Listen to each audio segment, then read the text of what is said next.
Olá, sejam todos bem-vindos a mais uma videoaula de biologia. Hoje nós vamos falar um pouquinho sobre ecossistemas, um conteúdo importante para vocês estudantes, né, do ensino médio, especial hoje a primeira série do ensino médio. É um conteúdo que está relacionado lá com a ecologia e futuramente vocês vão aprofundar um pouco mais. Então vamos lá, vamos estudar os ecossistemas. Eu sou a professora Sandra Márcia. Vem comigo. A habilidade que nós vamos desenvolver na nossa aula será comparar as diferenças entre os ecossistemas, tá? Lembrando que eu vou disponibilizar para vocês depois uma segunda aula com esse mesmo tema, que nós vamos ver realmente as diferenças entre esses ecossistemas brasileiros, tá? Agora nós vamos compreender um pouquinho mais o que é um ecossistema e como funciona um ecossistema. Bom, vamos definir o que é um ecossistema. Bom, ecossistema é o nome dado a um conjunto de comunidades que vivem em determinado local, interagindo entre si e com o meio ambiente, constituindo, assim, um sistema estável, equilibrado e autossuficiente. Então, eu separei para vocês palavrinhas aí, ó, entre si e o meio ambiente. Então, nós podemos definir ecossistema, né, quando as comunidades ali, em um determinado local, têm uma interação, né, elas interagem entre si e com o meio ambiente, formando, então, um sistema estável, equilibrado e autossuficiente. Então, essa pode ser a definição de ecossistema. Para um bom funcionamento de um ecossistema, tem alguns componentes ou fatores. São os componentes bióticos ou abióticos. Os componentes bióticos são os fatores ali que possuem vida, né? Então, nós podemos falar bióticos, são seres vivos que fazem parte de um ecossistema e de todas as interações que ocorrem entre eles.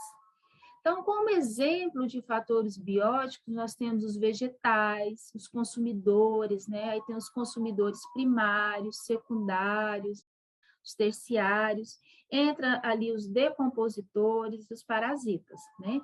Então, esses são os seres vivos, então são chamados de fatores bióticos, tá? Vocês não podem esquecer, né, dessa parte. E tem também os componentes abióticos. Os componentes abióticos são os que não têm vida, né? Só para vocês lembrarem. Então, são os fatores físicos e químicos que fornecem as condições de vida ali, né? As condições de vida para os seres vivos. Os nutrientes, água, chuva, umidade do ar, solo, sol, ar, gases, temperatura, né? Todos os outros ali que não possuem vida, mas que são importantes para o desenvolvimento dos seres vivos, tá?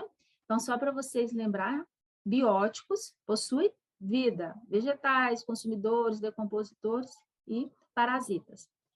Abióticos não possuem vida, não têm vida, mas são importantes. Nutrientes, água, chuva, sol, gases, temperatura e outros.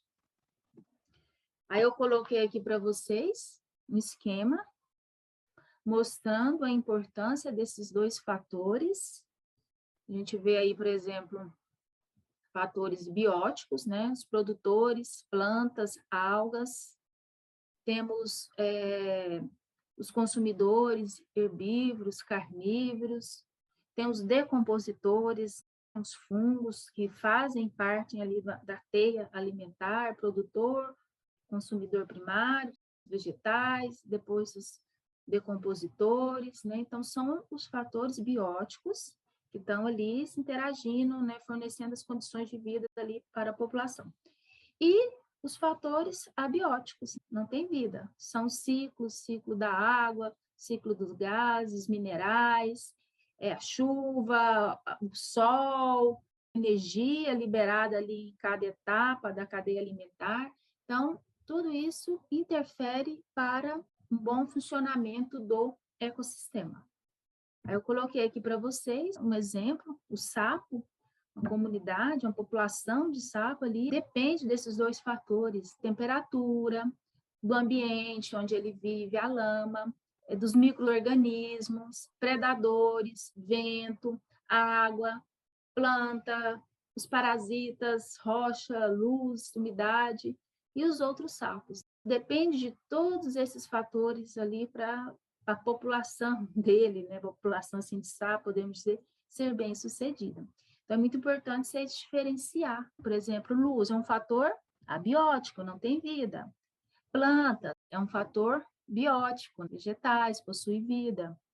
A temperatura, um fator abiótico. Então, sempre vocês diferenciar que é um fator biótico, que é um fator abiótico e qual a importância desses dois fatores para o ecossistema. Existem também tipos de ecossistemas. Os ecossistemas são divididos: ecossistema terrestre e ecossistemas aquáticos. Ecossistemas terrestres são representados pelas florestas, desertos, montanhas, as pastagens. Eu até coloquei para vocês uma figura, um ecossistema terrestre. Depois nós vamos estudar esses ecossistemas, suas características, né? Tem os ecossistemas aquáticos, que compreendem ali os ambientes de água doce, como lagos, os mangues, os rios, e tem também os ambientes marinhos, como os mares e os oceanos. Então, na figura dá para vocês verem a diferença: ecossistema terrestre e ecossistemas aquáticos, né? Isso aí, só para a gente revisar mesmo, eu tenho certeza que não, vocês não têm dúvidas. Existem as relações ecológicas entre esses ecossistemas. E existem algumas classificações que eu vou colocar aqui para vocês. Então, essas relações entre os seres de um ecossistema podem se dar duas formas. Pode ser harmônica e desarmônica. Harmônica, nenhum dos seres vivos envolvido nessa relação ecológica é prejudicado.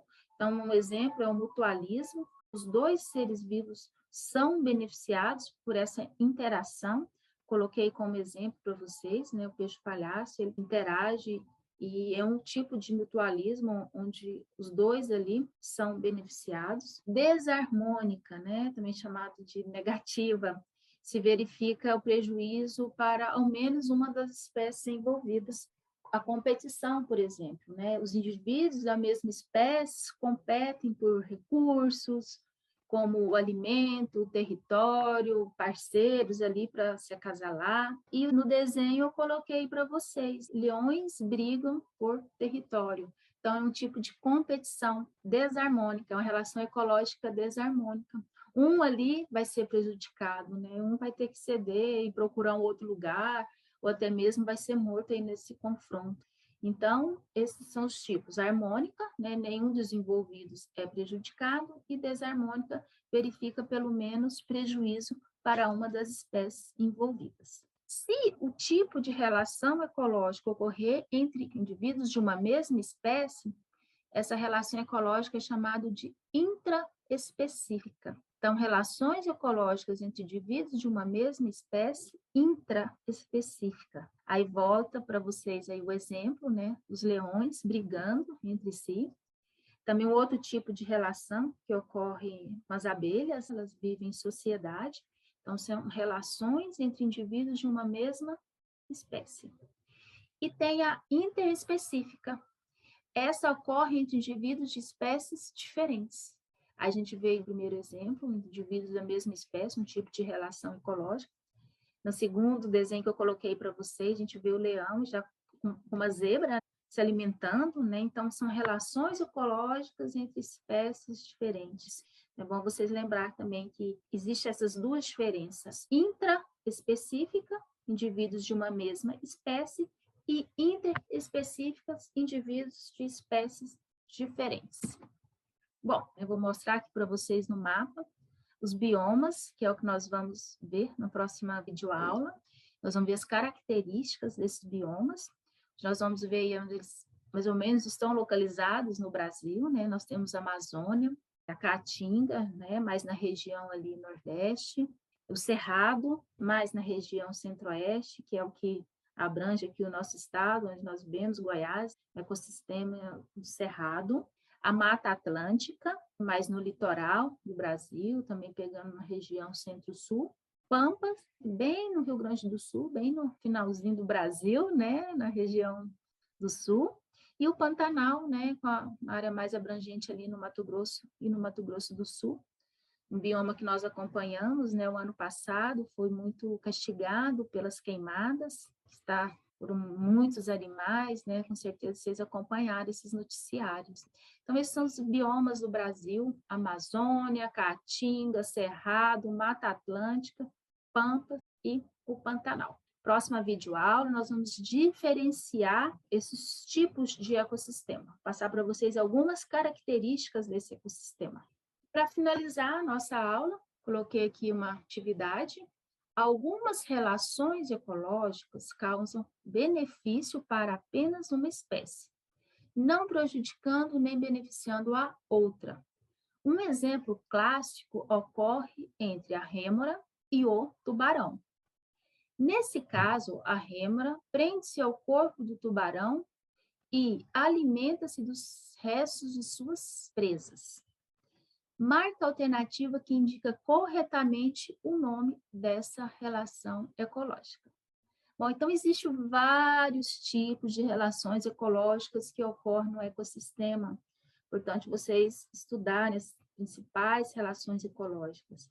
Nessa atividade aqui, fala um tipo de relação ecológica que causa benefício para uma espécie, mas a outra não é prejudicada. Então, que tipo de relação ecológica estamos falando? É um tipo de relação ecológica que ocorre entre espécies diferentes, mas o exercício não pediu essa informação, e está falando comensalismo. É uma relação em que apenas uma das espécies é beneficiada sem prejuízo para outra espécie. Bom? Então, a nossa videoaula encerra aqui.